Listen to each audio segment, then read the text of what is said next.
Hello everyone, welcome back in Rai Smart Classes. Today we will study CBSE Class 10 Science Chapter 6 Life Processes Concept Overview.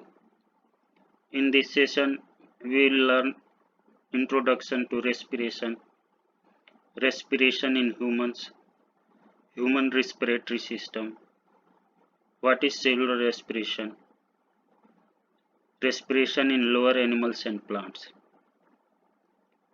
I will try to explain each topic through PowerPoint presentation in English and Hindi mix to understand easily. At the end of each slide, hold a slide for a minute so that you can write down the details for notes preparation and offline practice. If you understand and satisfy our learning pattern, please subscribe our channel and turn on notification for complete study of each chapter and latest update. Now let us start the topic.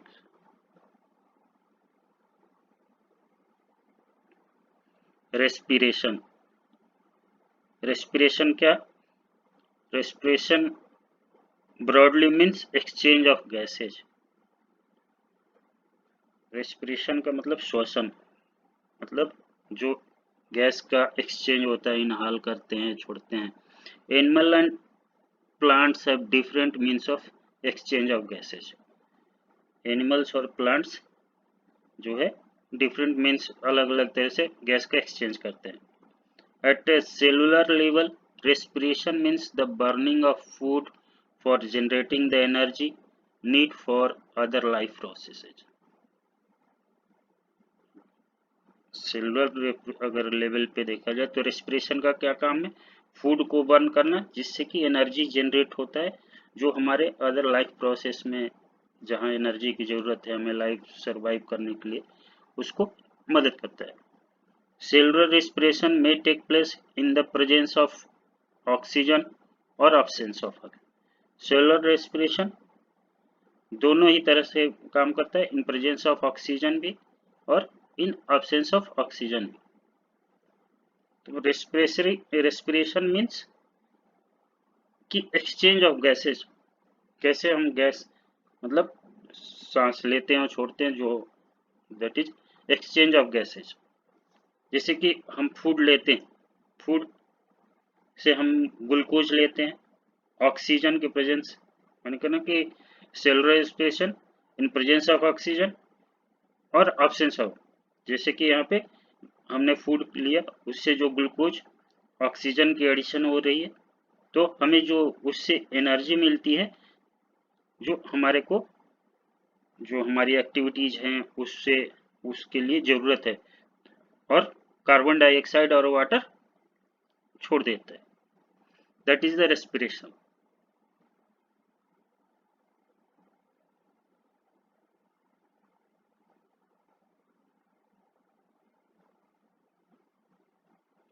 Next slide पे बढ़ते हैं. Respiration in humans. Human में respiration कैसे होता है? तो जो human में रेस्पिरेशन है काफ़ी सिस्टम बना है, कॉम्प्लेक्स है. The human respiratory system is more complex and involves breathing, exchange of gases and cellular respiration. जो ह्यूमन की रेस्पिरेटरी सिस्टम है वो काफ़ी कॉम्प्लेक्स है, जिसमें क्या है, ब्रीथिंग है मतलब सांस लेना छोड़ना, exchange of gases, cellular respiration. A well-defined respiratory system helps breathing and exchange of gases. हमारा ह्यूमन का एक सिस्टम है जो ह्यूमन रेस्पिरेटरी सिस्टम, जिससे कि हमें ब्रीथिंग और एक्सचेंज ऑफ गैसेज में मदद मिलती है. Breathing involves the inhalation of oxygen and exhalation of carbon dioxide. जो ब्रीथिंग क्या होता है, ऑक्सीजन को इनहाल करता है और देन कार्बन डाइऑक्साइड को छोड़ता है, एक्सहाल करता है. The gaseous exchange take place in the lungs and oxygen is supplied to the cell of the body. जो गैसियस एक्सचेंज होते हैं कहाँ, लंग्स में होता है, और ऑक्सीजन फुल बॉडी जो के सेल में सप्लाइड होते हैं. Cellular respiration take place in each and every cell. जो सेलुलर रेस्पिरेशन है वो हमारे बॉडी के प्रत्येक सेल में होता है। तो जो ह्यूमन का रेस्पिरेशन है, एक वेल ऑर्गेनाइज सिस्टम डेवलप है, ह्यूमन रेस्पिरेटरी सिस्टम, जिसके थ्रू हम रेस्पिरेशन हमारा अंदर होता है, जिसमें breathing, exchange of gases, cellular जहाँ मतलब जहाँ ऑक्सीजन नहीं भी पहुँचता है वहाँ भी respiration, that is a cellular respiration means कि इन प्रेजेंस और absence ऑफ रेस्पिरेशन जहाँ हो, that is cellular respiration.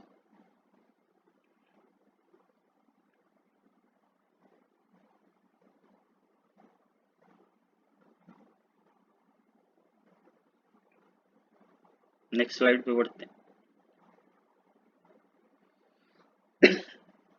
Respiratory system, जो ह्यूमन का रेस्पिरेटरी सिस्टम है उसमें बहुत सारे consist of the human respiratory system involves the nose, nasal cavity, pharynx, larynx, trachea, bronchi, bronchioles and alveoli. Bronchioles and alveoli are enclosed in pair of lungs, दोनों lungs में होते हैं।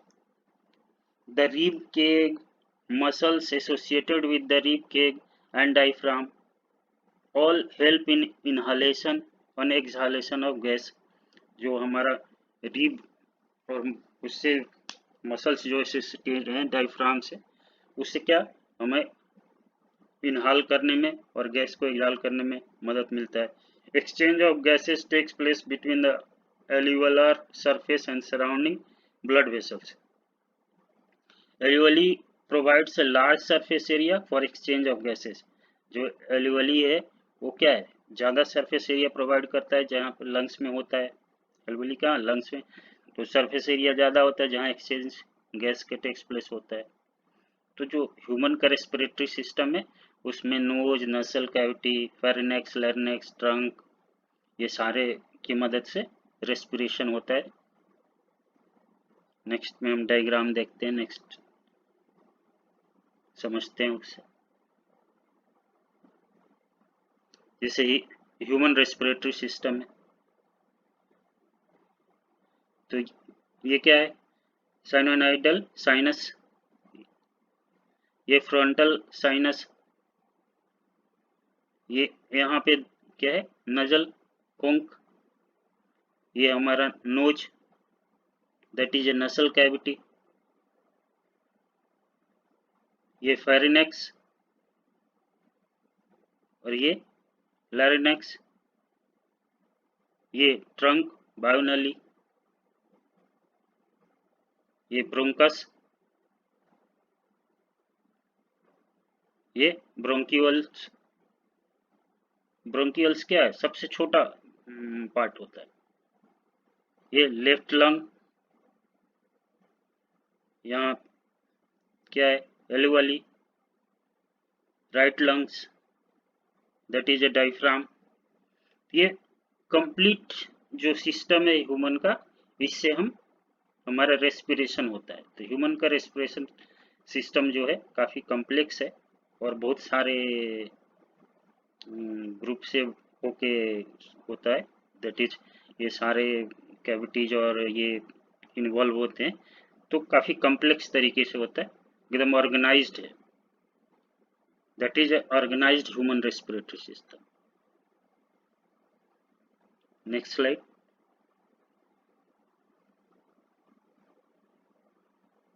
इनहालेशन और एक्सहालेशन। इनहालेशन क्या है, the process of taking in air rich in oxygen is called inhalation. जो हम oxygen rich जो एयर लेते हैं, दैट इज इनहालेशन। सिमिलरली जो हम कार्बन डाइऑक्साइड रिच एयर छोड़ते हैं, दैट इज एक्सहालेशन। तो जो ह्यूमन होते हैं उनको क्या, एयर रिच ऑक्सीजन लेते हैं, दैट इज इनहाल करते हैं, और कार्बन डाइऑक्साइड रिच एयर एक्सहाल करते हैं। On breathing comprises one inhalation and one exhalation। A complete breath को क्या बोलते हैं, एक बार हमने सांस लिया और कंप्लीट वन टाइम छोड़ा, that is a breath. A person breath several times in a day.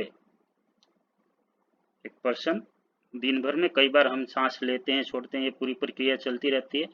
The number of times a person breath in 1 minute is termed as her breathing rate. जो हम सांस लेते और छोड़ते हैं, जो इनहाल ऑक्सीजन रिच एयर करते हैं और कार्बन डाइऑक्साइड रिच एयर को जो छोड़ते हैं, पर मिनट में हम जितना ब्रीथ करते हैं, that is a breathing rate.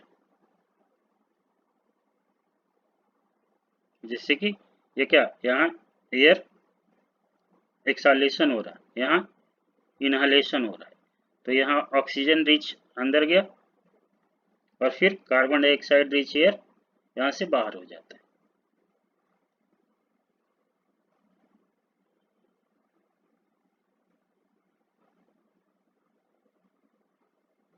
ये हमारा क्या है, लंग्स है, ये रिब्स हैं, जो हमारे रिब्स मीन्स पसली जो, और ये डायफ्राम। नेक्स्ट स्लाइड पे बढ़ते हैं।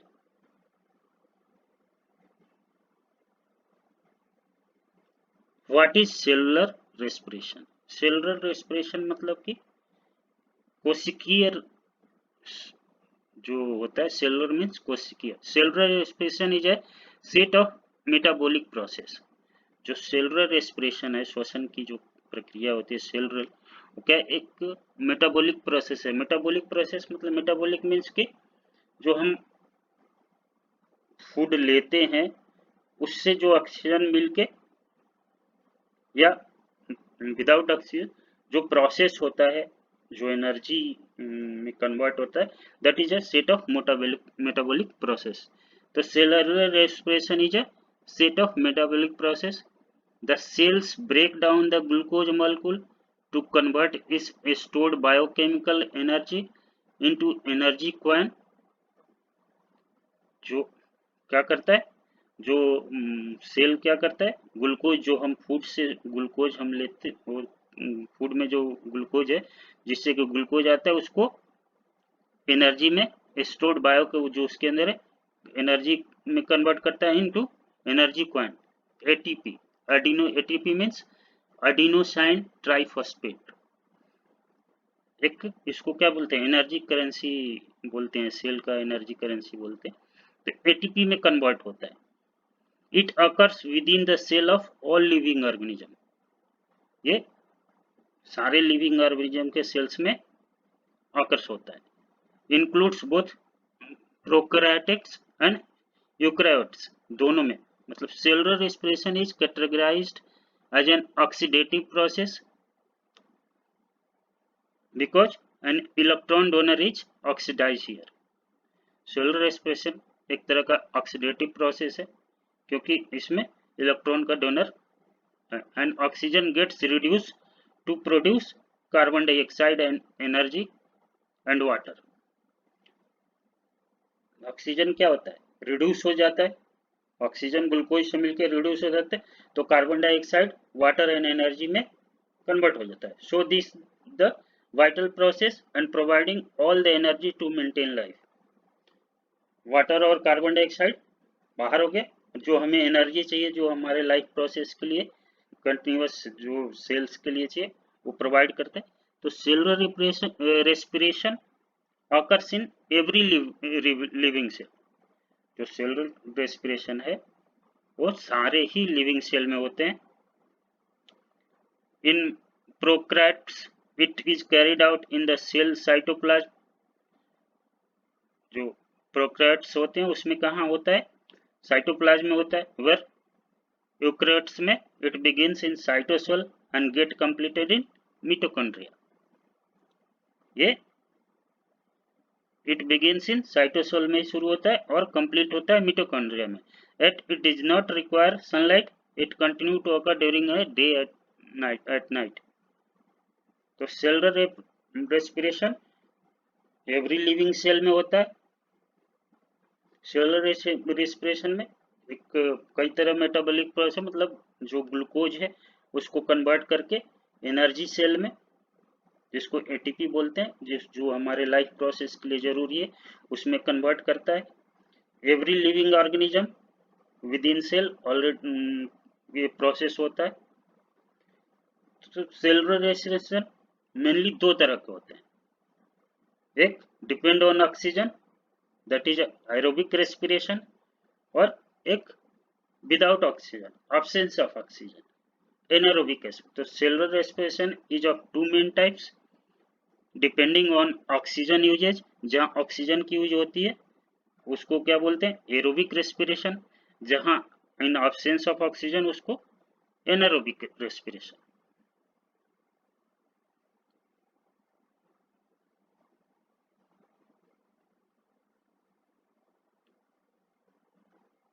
नेक्स्ट स्लाइड पे देखते हैं एरोबिक रेस्पिरेशन। एरोबिक रेस्पिरेशन क्या है, मैंने अभी आपको बोला एरोबिक रेस्पिरेशन का इन प्रेजेंस ऑफ ऑक्सीजन होता है। The glucose gets broken down in the presence of oxygen producing ATP। क्या ATP, adenosine triphosphate, that is a energy currency। Aerobic respiration में जो ग्लूकोज है ऑक्सीजन के प्रेजेंस में टूटता है और प्रोड्यूस करता है ATP. Being autotrophs, plant produce their food by photosynthesis. जो ऑटोट्रॉप्स होते हैं वो अपना फूड कैसे प्रोड्यूस करते हैं, फोटोसिंथेसिस से self. Whereas animal gets their glucose by consuming food. जबकि एनिमल्स क्या होते हैं, वो फूड कंज्यूम करते हैं, their glucose by consuming food. The whole process initiates in the cell cytoplasm and is further carried out in mitochondria. तो जो सारा प्रोसेस है कहाँ से शुरुआत होता है, साइटोप्लाज्म में, और कंप्लीट कहाँ होता है, मिटोकॉन्ड्रिया में। Here water and carbon dioxide are also pursued as a end products along with energy। जब हम ग्लूकोज ऑक्सीजन से रिएक्ट मतलब होता है तो क्या एनर्जी, कार्बन डाइऑक्साइड और वाटर होता है। जो एटीपी है वो क्या होता है, वो हमारे सेल्स के लिए एनर्जी देता है जो हमारी लाइफ साइकिल्स को बढ़ाते हैं। तो besides ATP other energy rich molecules like nicotinamide adenine dinucleotide NADH and flavin adenine dinucleotide FADH2 are also produced during the process। जब ये होता है तो ये NADH and FADH2 भी ATP के अलावा प्रोड्यूस होता है, which release ATP via electron transport chain। ये कैसे एटीपी रिलीज करते हैं, through electron transport chain. Theoretically जो 36 ATP are formed at the end of aerobic respiration. मतलब जो एटीपी मतलब थ्योरेटिकली कितना बनता है, 36 एटीपी बनता है। However some energy gets lost due to membrane leakage. कुछ एनर्जी लॉस्ट हो जाता है मेम्ब्रेन के लीकेज के चलते। The oxygen molecule in aerobic respiration acts as the final electron acceptor resulting in the efficient production of ATP। यहाँ पे जो ऑक्सीजन मॉलिक्यूल है एरोबिक रेस्पिरेशन में वो क्या इलेक्ट्रॉन एक्सेप्टर का काम करता है जिससे कि ATP प्रोड्यूस होता है। जैसे यहाँ पे ग्लूकोज C6H12 से, that is the formula, chemical formula of glucose.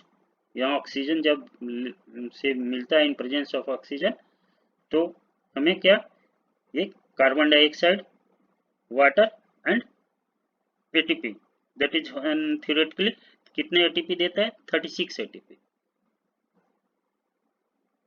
तो जो ये 36 एटीपी है जो हमारे हर सेल एवरी सेल में ये होता है जिससे कि हमारी लाइफ प्रोसेस में जितनी भी जरूरतें हैं उससे पूरी होती है। तो एरोबिक रेस्पिरेशन इसमें ग्लूकोज जो ब्रेक डाउन होता है in presence of oxygen to produce ATP.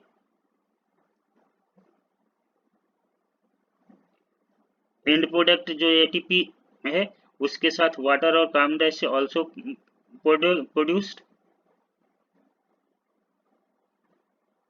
तो जो एरोबिक रेस्पिरेशन कैसे होता है, इन प्रेजेंस ऑफ ऑक्सीजन होता है। नेक्स्ट स्लाइड पे एनारोबिक रेस्पिरेशन देखते हैं।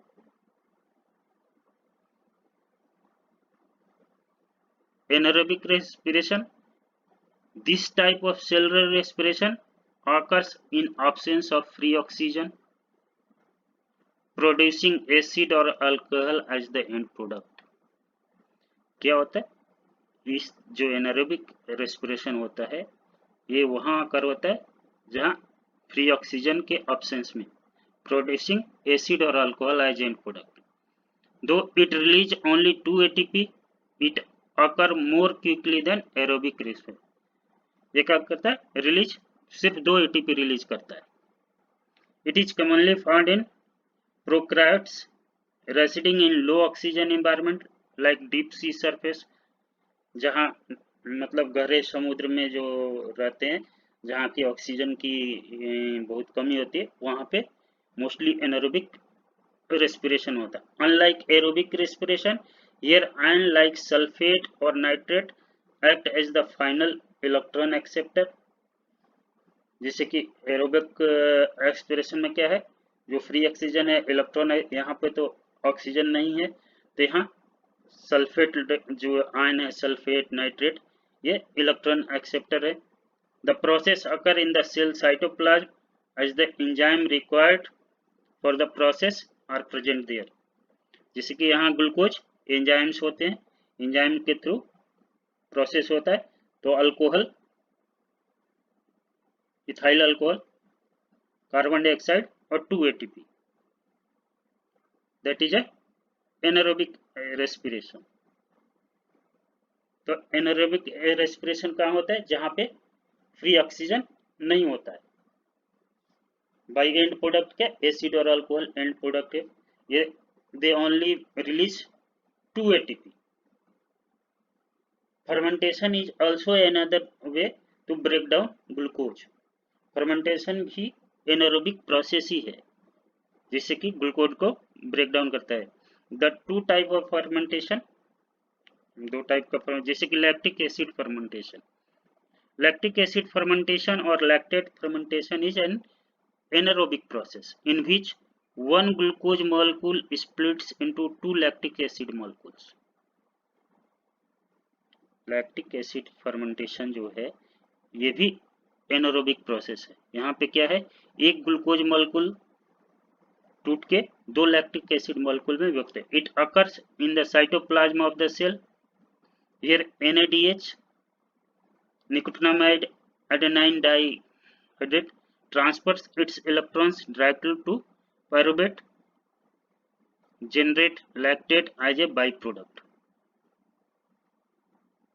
This type of fermentation commonly occur in skeletal muscle where there is insufficient oxygen supply to allow aerobic respiration to occur। ये कहाँ पे जनरली होता है, जो स्केलेटल मसल्स हैं जहाँ पे ऑक्सीजन की सप्लाई बहुत कम मतलब इनसफिशियंट होती है, जहाँ एरोबिक रेस्पिरेशन नहीं हो सकता है वहाँ पे होता है। जिससे कि ये क्या करता है, ग्लूकोज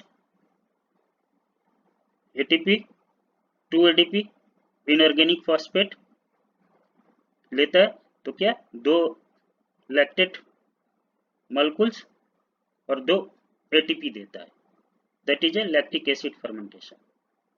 तो लैक्टिक एसिड फर्मेंटेशन भी एक तरह से एनारोबिक रेस्पिरेशन है, जिसमें कि ग्लूकोज जब मॉलिक्यूल्स 2 लैक्टिक एसिड मॉलिक्यूल में विभक्त हो जाता है, that is a lactate.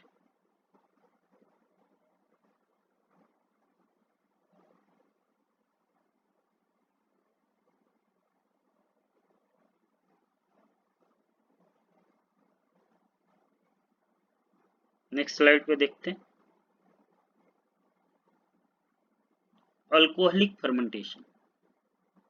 Alcoholic fermentation, another type of called alcoholic fermentation, produced alcohol called ethyl alcohol, ethanol as a by product. Alcoholic fermentation में जो अल्कोहल प्रोडक्ट जिसे as a ethanol produce होता है एंड प्रोडक्ट के रूप में, it is also known as ethanol fermentation. Here NADH donates its electron to a derivative pyruvate producing ethanol। यहाँ पे क्या है, क्या करते हैं अल्कोहलिक फर्मेंटेशन में, ये भी क्या है, एनारोबिक है, मतलब इन एब्सेंस ऑफ ऑक्सीजन। तो यहाँ पे जिसे ग्लूकोज से 2 ADP इनऑर्गेनिक फॉस्फेट के एंजाइम तो क्या देता है, ethyl alcohol plus carbon dioxide and 2 ATP। तो जो एनारोबिक प्रोसेस है उसमें in absence of oxygen ions like sulphate और नाइट्रेट्स जो होते हैं उससे एंजाइम से ब्रेक डाउन होता है और वो ओनली 2 ATP देते हैं। जब cellular what happens during cellular respiration, तो सेलुलर रेस्पिरेशन काफी कॉम्प्लेक्स है। Cellular respiration is a complex biochemical pathway that comprises 4 stages: glycolysis, pyruvate oxidation, citric acid cycle जिसको कर्व साइकिल भी बोलते हैं, ऑक्सीडेटिव फॉस्फोराइलेशन। तो ये 4 प्रोसेस के थ्रू सेलुलर रेस्पिरेशन कंप्लीटली होता है।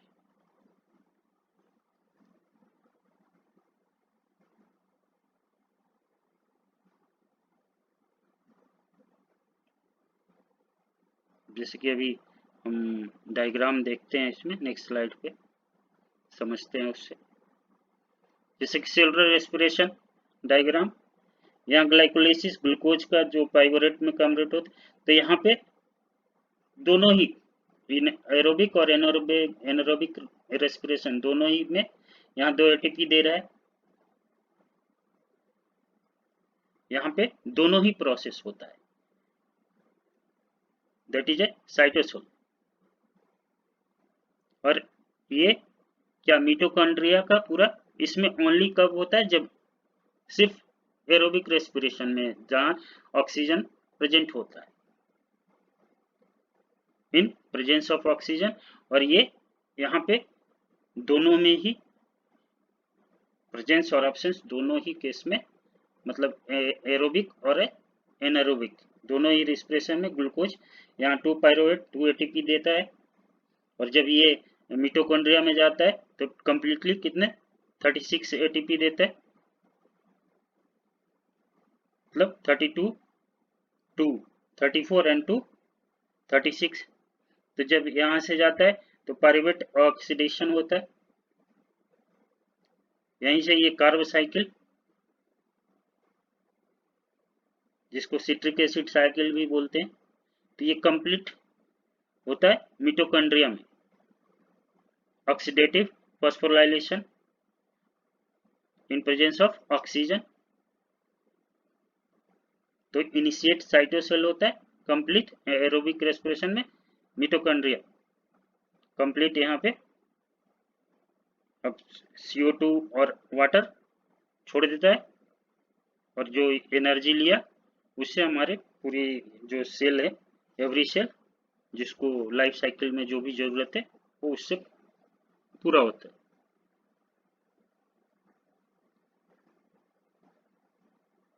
नेक्स्ट स्लाइड पे बढ़ते हैं।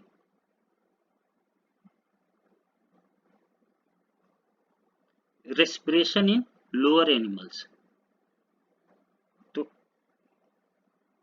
जिसे अभी हमने ह्यूमंस में देखा, दूसरे एनिमल्स जैसे lower animals like a sophisticated respiratory system like lungs and alveoli, जो छोटे लेवल के एनिमल्स होते हैं उसमें क्या उनके जो लंग्स और रेस्पिरेटरी सिस्टम में और एवली नहीं होता है।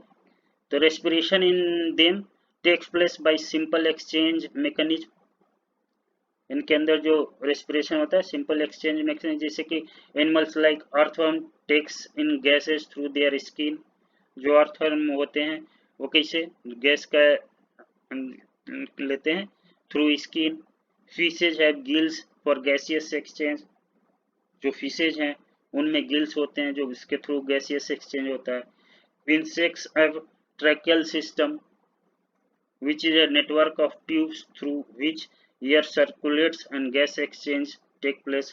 जो इंसेक्ट्स होते हैं उनके में ट्रैकियल सिस्टम होता है। Frog breathe through their skin when in water and through their lungs when on land। Frog में लंग्स भी होता है, जब लैंड पे होता है तो लंग्स से ब्रेथ करता है, जब वो वाटर में होता है तो ब्रेथ कैसे करता है, स्किन से करता है। तो जो लोअर एनिमल्स होते हैं उनमें जो रेस्पिरेटरी सिस्टम जिसे लंग्स वाली हैं उनकी कम होते हैं। बहुत सारे जिसे अर्थवर्म हैं उनकी स्किन से, फिशेज हैं गिल्स के थ्रू एक्सचेंज करते हैं। इंसेक्ट्स भी उनके यहाँ ट्रैकियल सिस्टम होता है जिसमें बहुत सारे ट्यूब्स होते हैं, उसके थ्रू होता है। वैसे respiration in plants, unlike animals and humans, plants do not have any specialized structures for gaseous exchange। जैसे कि एनिमल्स और ह्यूमंस में स्पेशलाइज स्ट्रक्चर होता है, जिससे कि एनिमल्स का तो रेस्पिरेटरी सिस्टम है उसके थ्रू एक्सचेंज होता है, जो ह्यूमंस में, एनिमल्स में भी थ्रू स्किन, किसी में गिल्स। तो वैसी की तरह प्लांट में कोई स्पेशलाइज स्ट्रक्चर नहीं है। दे हैव स्टोमेटा जो लिप्स में होता है उसके थ्रू एक्सचेंज होता है। And lenticel present in stems, mainly gas का एक्सचेंज कैसा होता है, जो प्लांट्स है स्टोमेटा जो लिप्स के अंदर वो जब क्या करता है एक्सचेंज करते, जब वो आता है तो सिकुड़ जाता है, मतलब खुल जाता है जिससे कि गैस, और फिर बंद हो जाता है। Compared to animal, plant roots, stems and leaves respire at very lower rate। जैसे कि अगर हम एनिमल के उससे कंपेयर करें तो जो प्लांट का रूट है, स्टेम्स और लीव्स है, वो बहुत लोअर रेट मतलब है उनका रेस्पायर करने का, तो कम होता है। जिसे हम लोगों की ज़्यादा होता है रेस्पिरेशन, उस कंपेरिजन में प्लांट में कम होता है।